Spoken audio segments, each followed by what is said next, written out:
This podcast is produced by Passion Nerdly in association with the Nerds Domain and our parent network, the Southgate Media Group. This podcast could not exist without their support or from support by Patreons like you. For more information on how you can get involved, visit PassionNerdly.com.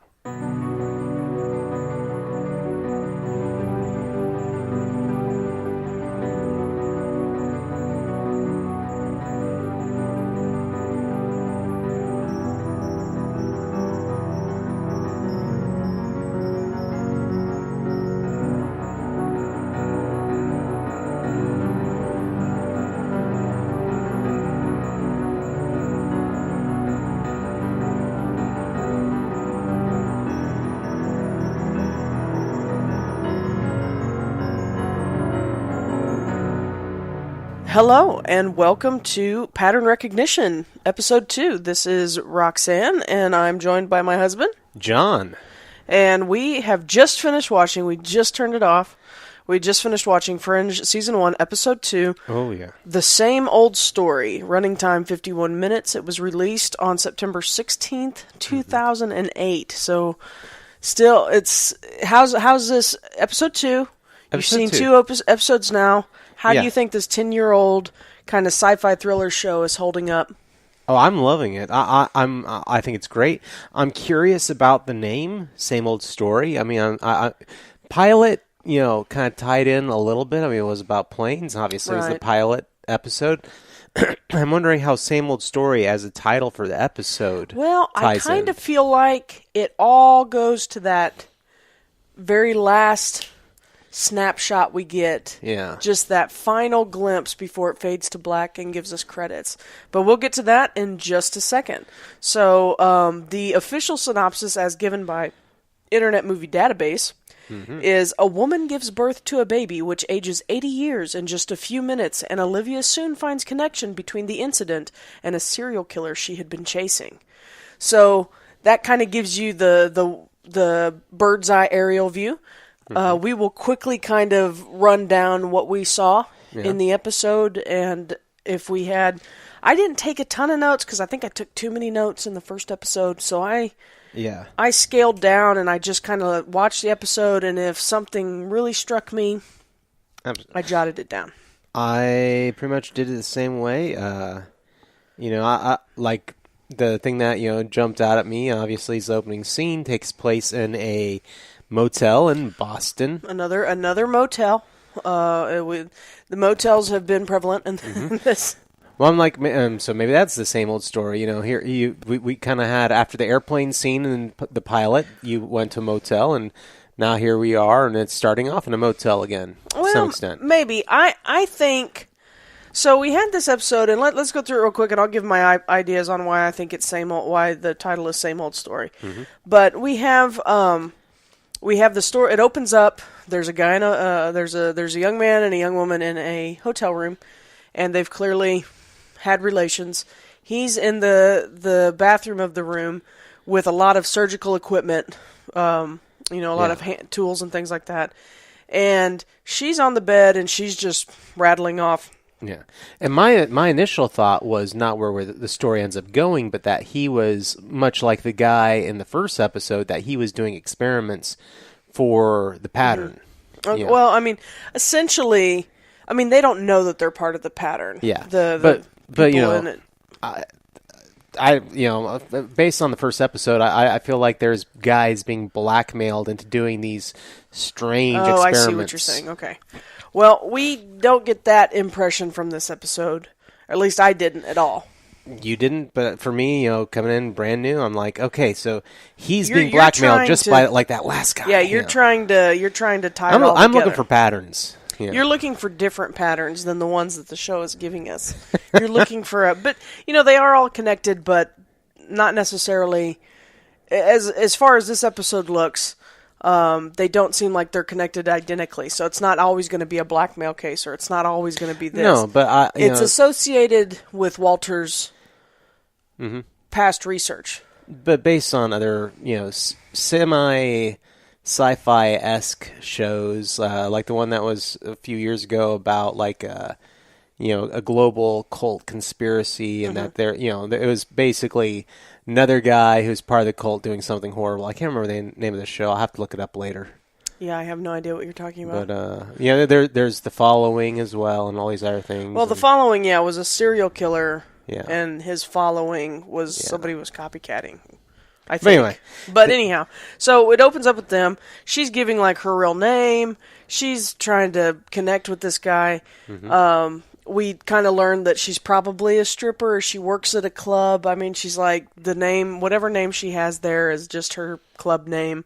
Her real name is Lorraine Daisy. But then as he's getting his tools ready, she starts screaming, and it shows her, and she's got movement in her abdomen, which is super creepy.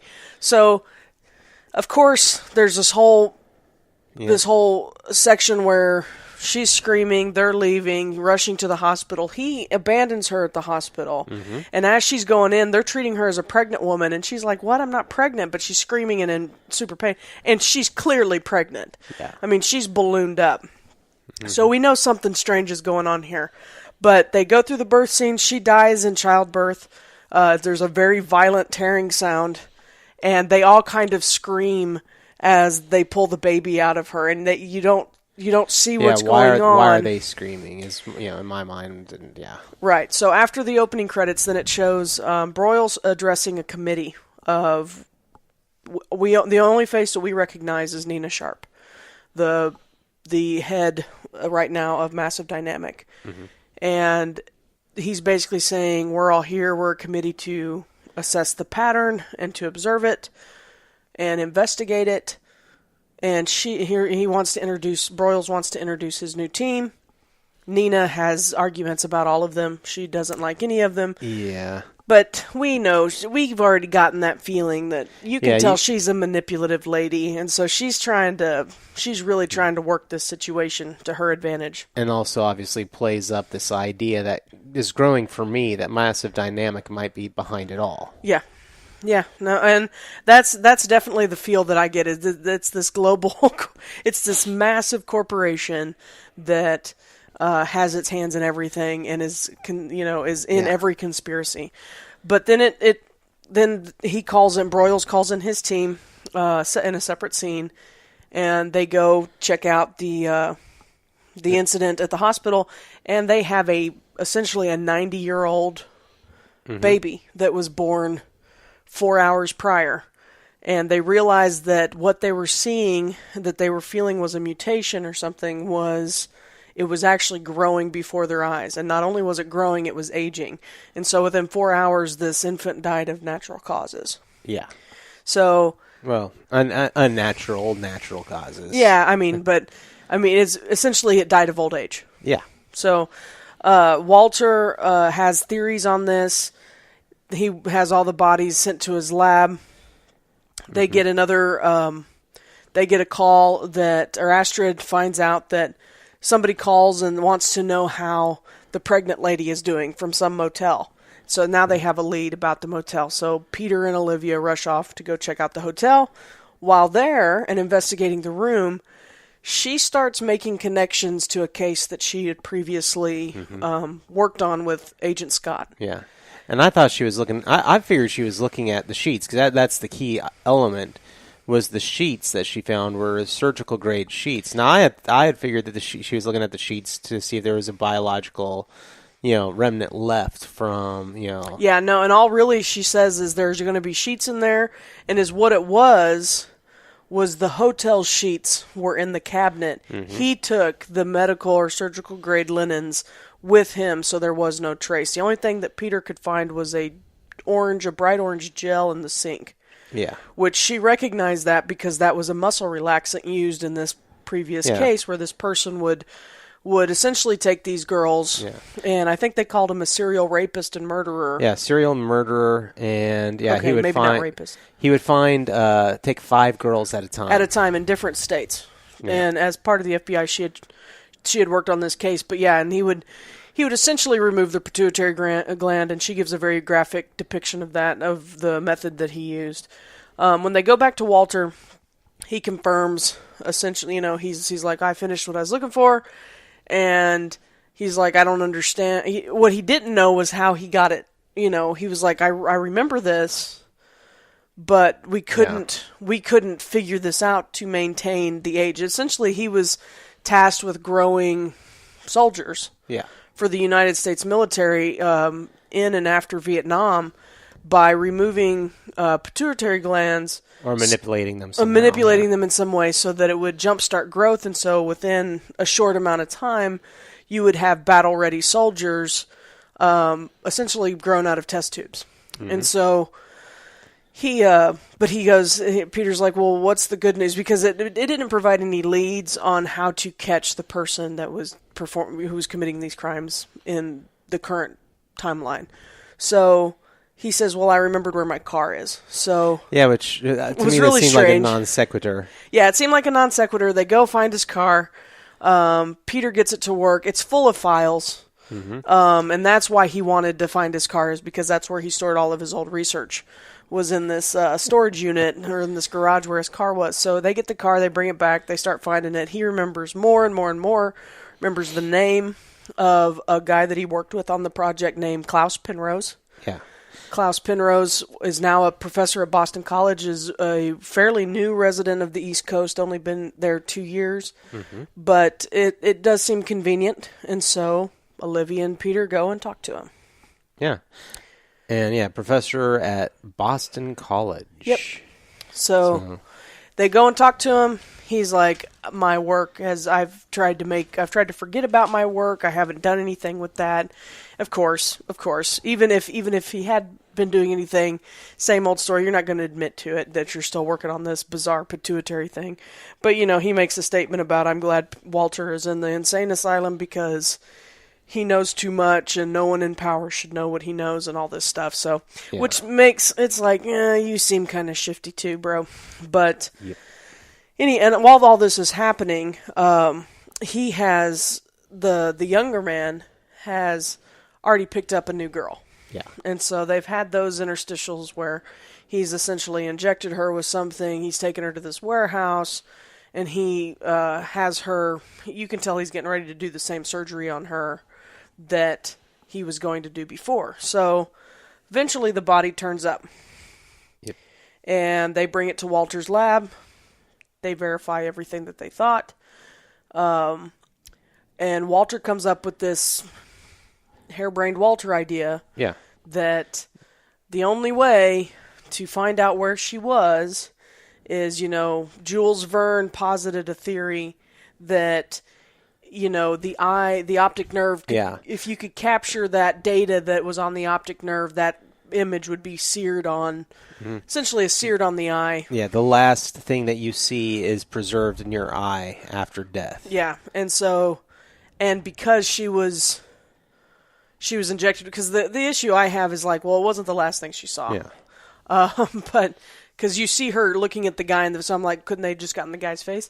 But, anyhow, they are able to. They need this camera. Mm-hmm. So, go ahead. Oh, I was going to say, and at the same time, he also proposed before, with all this situation, that this had to do with experiments that he himself was involved in 30 years ago. Mm-hmm. So he talks about that with the Dr. Klaus Penrose, mm-hmm. and everything is pointing to this idea of a test tube human. Yeah. So super soldiers, essentially. I mean, or even just quick grow soldiers, insta soldier. Yeah. But, of course, the only company that has the patent for this camera that they need is Massive Dynamic. Mm-hmm. So there we go. Olivia's back asking for help from them.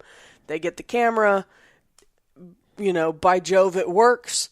They're mm-hmm. able to get some images off of her optic nerve, and they find this bridge. They use, 2008 futuristic science stuff to triangulate the exact position of this bridge, and there's the National Reconnaissance.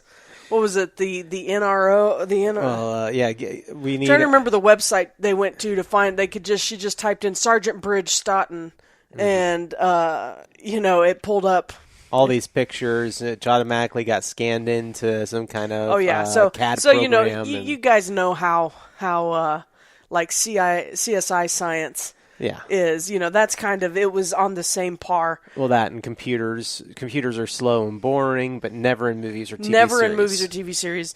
They went to the internet. I mean, clearly the Kresge building at Harvard is not on DSL or even cable, because it was immediate when she's like, I need this website now.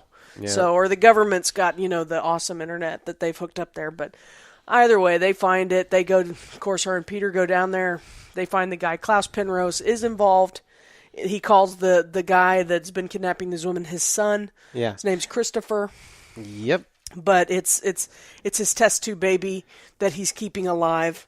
Yeah. And he got attached to him. And I'd expected it to be a clone, of the of Klaus. Because I was like, where else are you going to get the material to make this human? Which I'm waiting to find out. Well, I assume he slept with somebody. Well, okay, well. Just throwing it out there. I mean, probably good old-fashioned reproduction, but we don't know. Anyhow, it did not. The chase ensued because the son is leaving. He's in a lot of pain. He's aging. Klaus is there. He tries to kill the girl on the table, because they did pick up, because earlier in the show he had said, well, we only need one more and you'll be fine. So the guy had picked up yet another girl, and this girl is on the table when Peter and Olivia show up, and he tries to kill her with an overdose of anesthesia. Olivia starts chasing him. Klaus Penrose hauls off, and Peter shoots him a couple times, we think. But he gets focused on saving the girl, and he calls Walter. She's overdosing on anesthesia. What do I do? And he essentially rigs up this, horribly makeshift jury-rigged, whatever the phrase is, defibrillator out of a couple metal rings, some wires, and an old voltage box. Yeah. And that he has to kick to get it to shock. I mean, it's, he's already established earlier in the show that he can make anything mechanical work. So I think this was kind of supposed to reiterate that he's kind of a tinkerer. Yeah. But anyhow, he saves her life.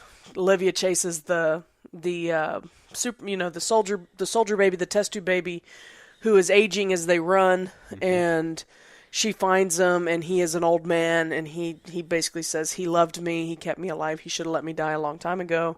He ages and dies, and his body continues to age right there before our eyes. So they mention that they find a blood trail for Klaus Penrose, but he's still out there. They don't actually find him.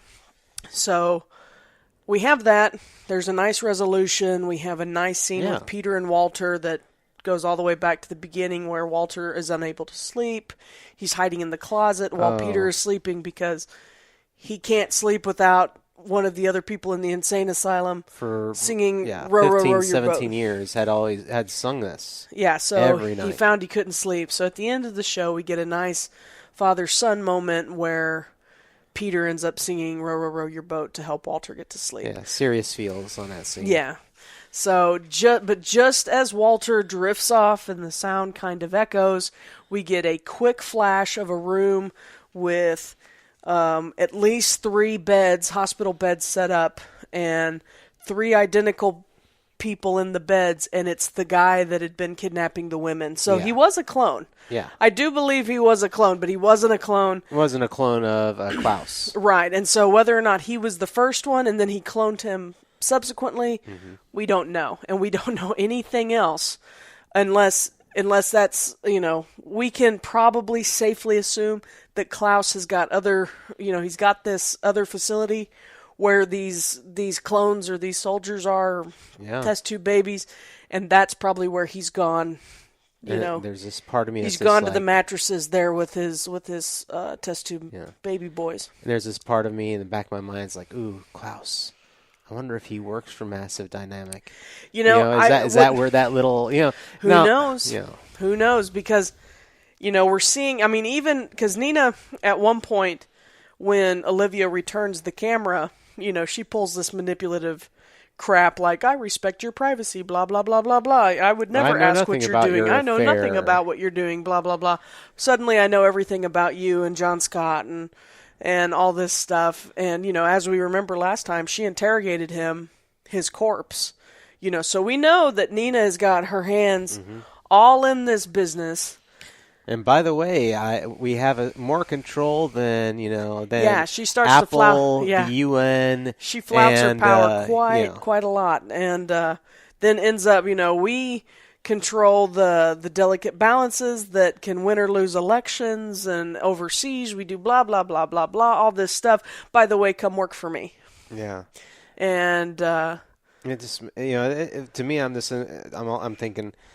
Companies nowadays, these multi-billion-dollar companies out there that do similar things, do they have this kind of power? This argument. And I mean, we're gonna conspiracy theory, obviously. Yeah, we're gonna assume that this is all is the fiction part of science fiction, but I'm sure that there are plenty of people out there, and maybe even some of you, that do believe that there are companies and there are organizations that have their hands in things.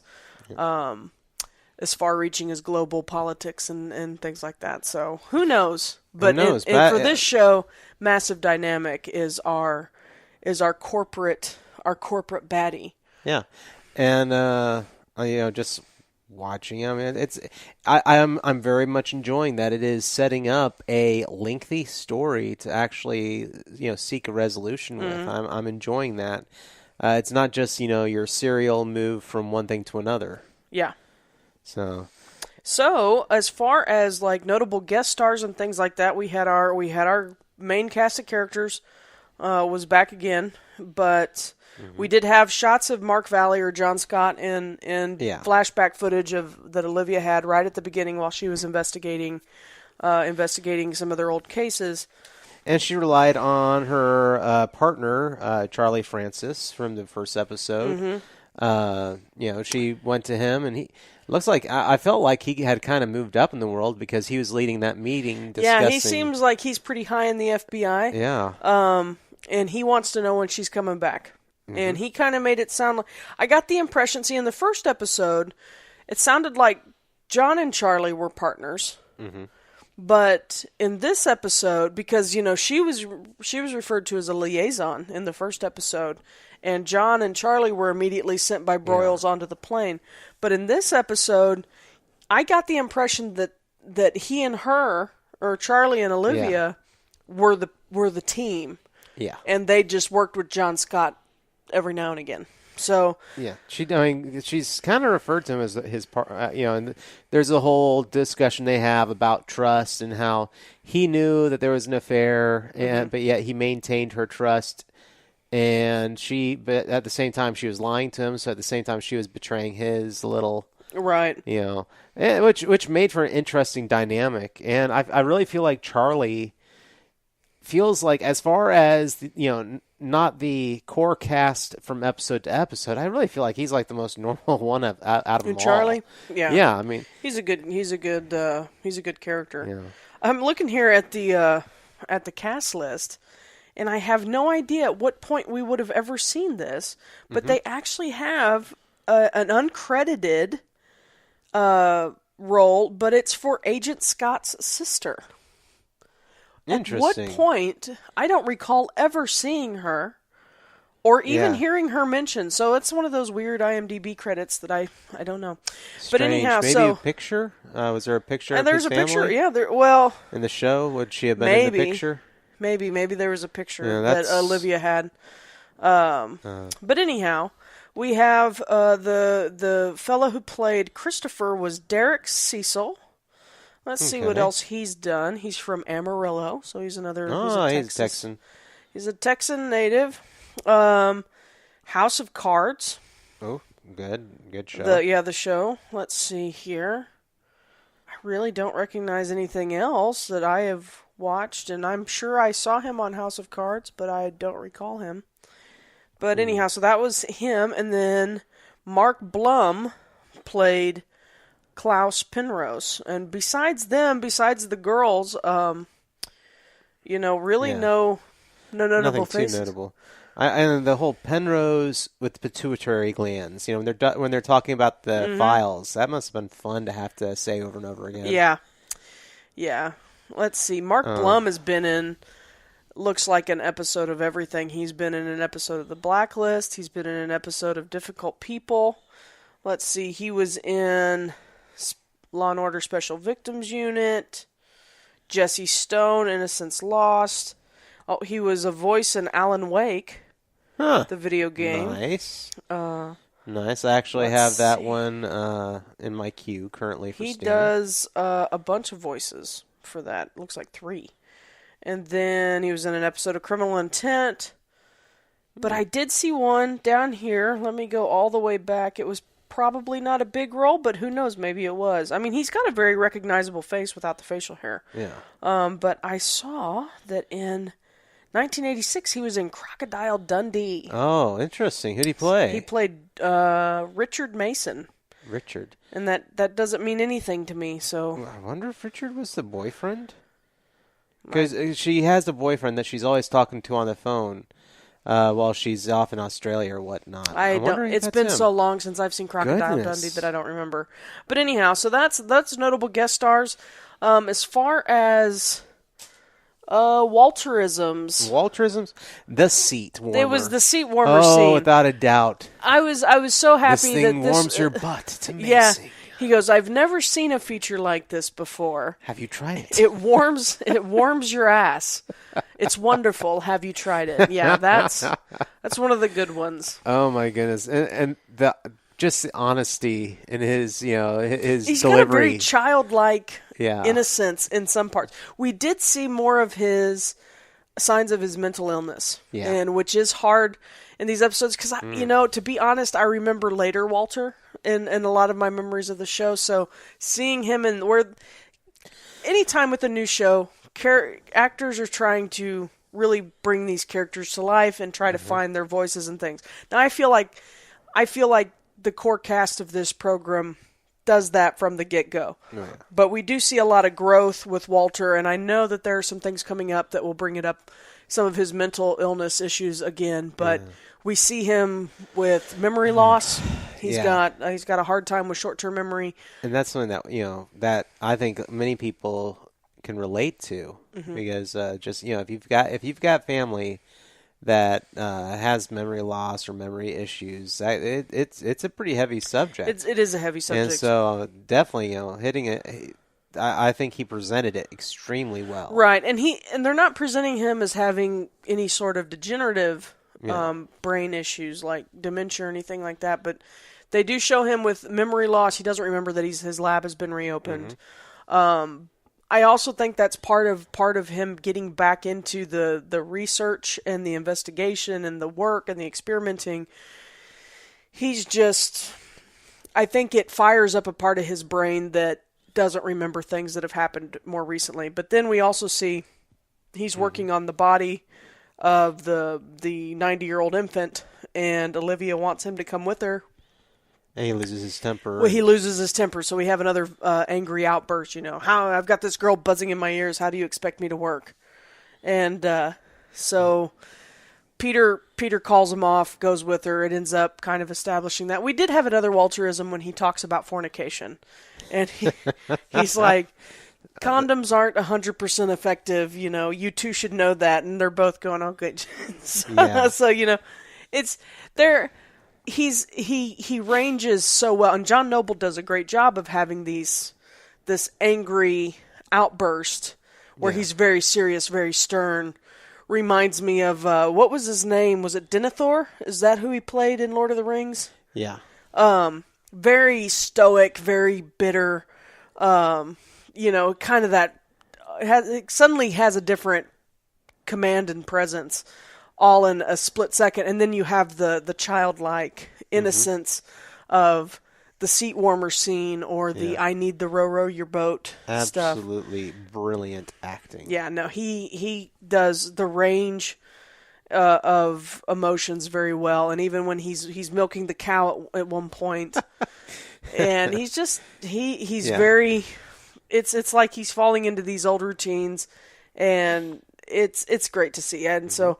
I am so excited to get to rewatch the journeys of these characters. Now there are things I could point out that just jumped out at me because they're small little things. I look for those little moments, and one of the things, like in the meeting that they had at the beginning where it was the clandestine group talking about the pattern, all these big wigs. You get the feeling. Yeah. They say, they mention that his new team and that things will go better than the last team. Oh, yeah, so we have no idea. I'd missed that, yeah. No, we have no idea what happened with his last team. I was like, last team? Yeah. So there was another team investigating this, and something obviously nefarious happened to them. Yeah. So well, when investigating these types of things, I can imagine that who knows what kind of horrors befell them.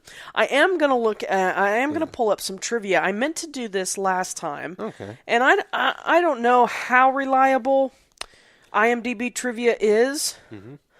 But for this episode, well, here, let me go back to the pilot real fast. I'm going to throw out some trivia because it kind of links over. But let me pull up some trivia here. Okay.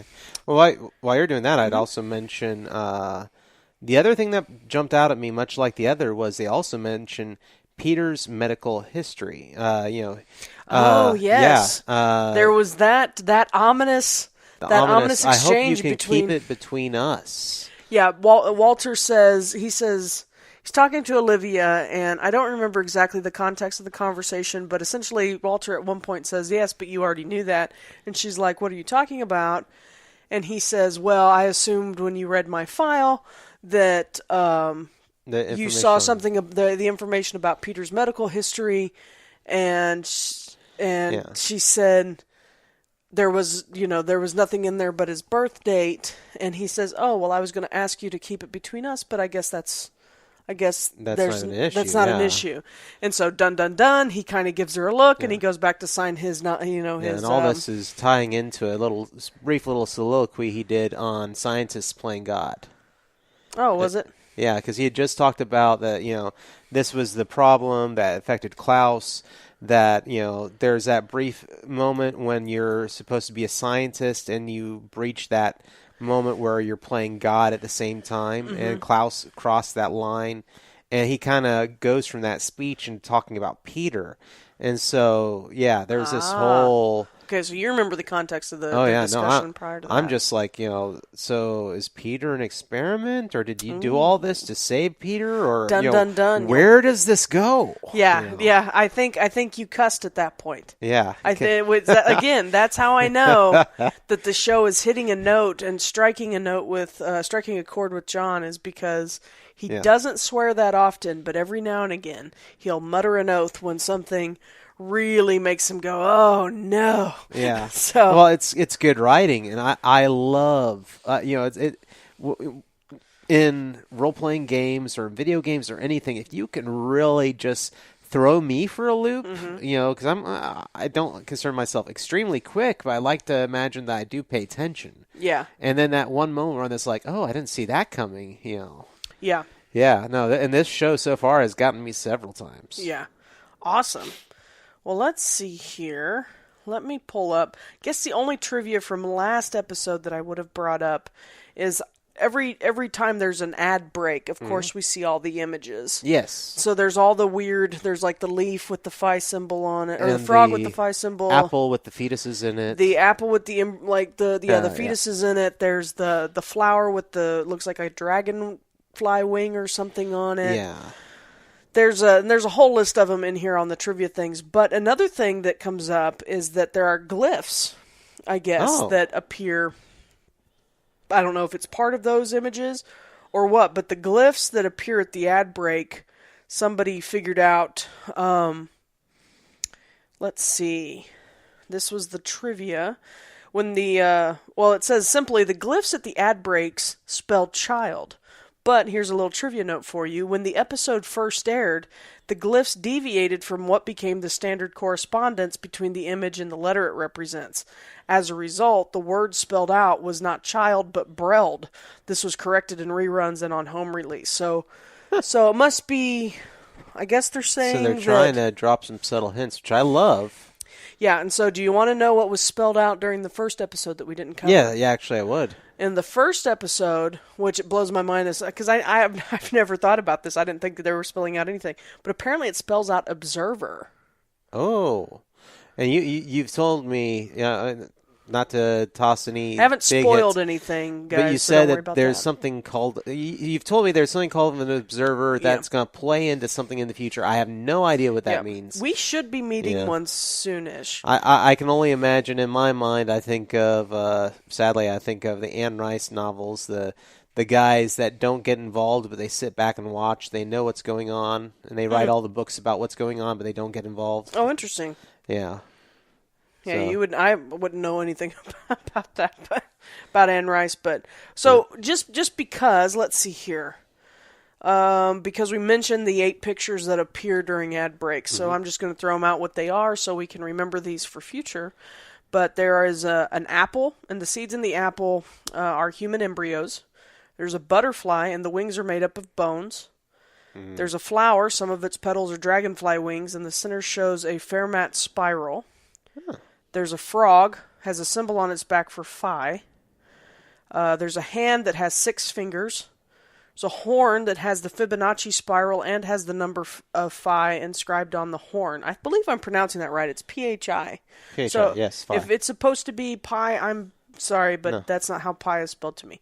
But and then there's a leaf that has the delta symbol in the middle of it, and then there's smoke in the shape of a woman's face. So let's see. They also caught that there was the graveyard and the headstone that says he's not dead, which now I'm wondering if that points to once John Scott died. Yeah. Are they saying he's not dead? I don't know. I Who don't knows? know. We'll find out. I I don't know don't if that's going to be. I don't know if that's going to be a meta plot thing, or if these are going to be scenes that come up in later episodes. Because I mean, you get the idea that John Scott was a traitor, and so are the places that he took, that they visited in his dream, are these places or things that are going to crop up in the series later on? Right. That's something I'm going to be looking for. Yeah. So other things from the first episode that are just kind of interesting is that the engines of the plane do not have, in the center of the turbines, they don't have the usual off-center dot. They actually have the M cube, the massive dynamic cube logo. Okay. And then the other thing, which I noticed this, but it didn't click that it was a thing, was when John Scott is looking through the storage units, they find that car. Yeah. Do you remember what kind of car Yeah, it was? an old car. I don't remember. It was an MG Midget. Oh. But it didn't say MG on it. It said MD. So we have yet another little point to massive dynamic. And then there was one. We also have the name of the German airline on the Flight 627 from Hamburg was Glotterflug, which grammatically correct would be 2 words, not one, Glotter and Flug. And I probably brutally mispronouncing that, but actually translated literally means smooth flight. So, not the case. I thought there was one more thing that talked about. I don't know. Maybe it wasn't in here. I saw. Oh, here we go.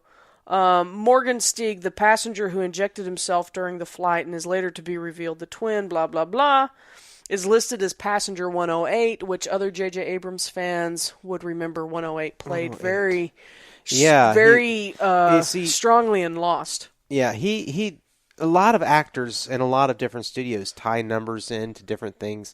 And I'd actually expected, like, during the scene in the headquarters in the first episode, they do a slow pan on the door where Charles Broyles' office is. And there's a number on the door. It's Philip Broyles.